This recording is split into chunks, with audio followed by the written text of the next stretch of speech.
Well, there are so many things we could say after that service of solemn beauty and the mesmerizing precision as the cortege.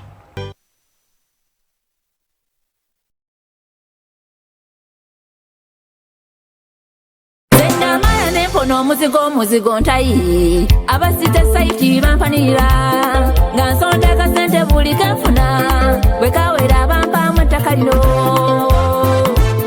kati nazimba ennyumba ebyala ndi road nabima amasi ndi maza road nava ku pulesa nze nava ku pulesa ino mubojja n'abaana ojja gifuluma okomyewo leeti temunzigulira nkyazizaawo omugenyi ne munkanulira gulawo akawunti tereka ebitundu nkaga ku buli 100 tukugattireko ebitundu 4 ku buli 100 weefunire poloti mu kitundu ky'oyagala mu nteekateeka yaffe ya omuzigo ntayi micro credit okumanya ebisingawo tutuukirire ku ofiisi zaffe mu bibuga eby'enjawulo oba jangu ku kitebe kyaffe ekikulu ekisangibwa e Mukono okulira na Kyaggwe supermarket oba tufune ku ssimu noti 7 noti 4 nkaaga mu mukaaga oba noti 779 nkaaga mu 4 9 mu mukaaga 9 mu 3 site site omuzigo ntayi.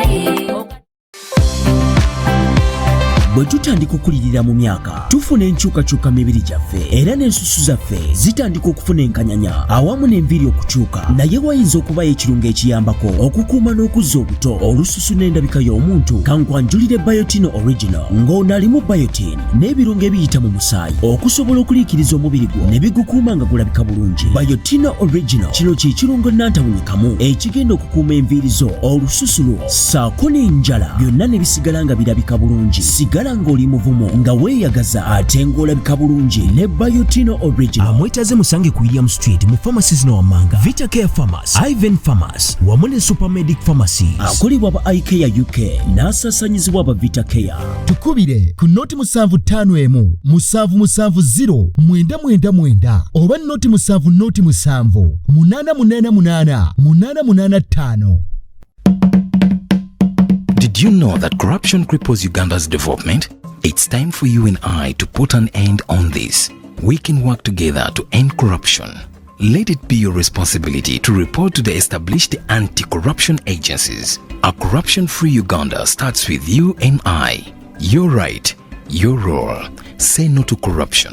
This message is brought to you by the State House Anti-Corruption Unit.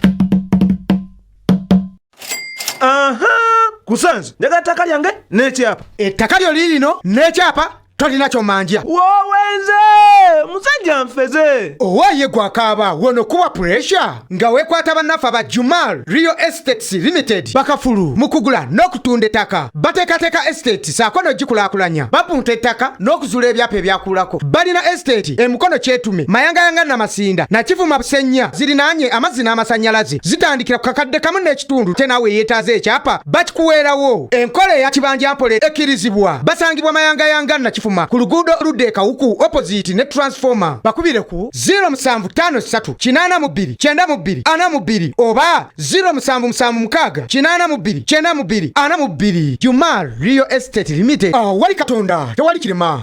Ekibuga Bulenga tekikyadde mu kubeera kye kimu. Van Louis Terrace Bar Club and Cafe ke kafe akapya mu Bulenga Town akoogerwako kati wali ku Lwemityana awo ku Prime Shopping Mall ku rooftop waggulu tulina theme nights eziri quite amazing. Live band night, celebrity night, comedy night, oldies night, bucket night, groovy music mixes nga ba DJ babakabi be bakikuttemu wagazi wajjawo n'ebivvulu parking ngazi security gulu Van Louis Terrace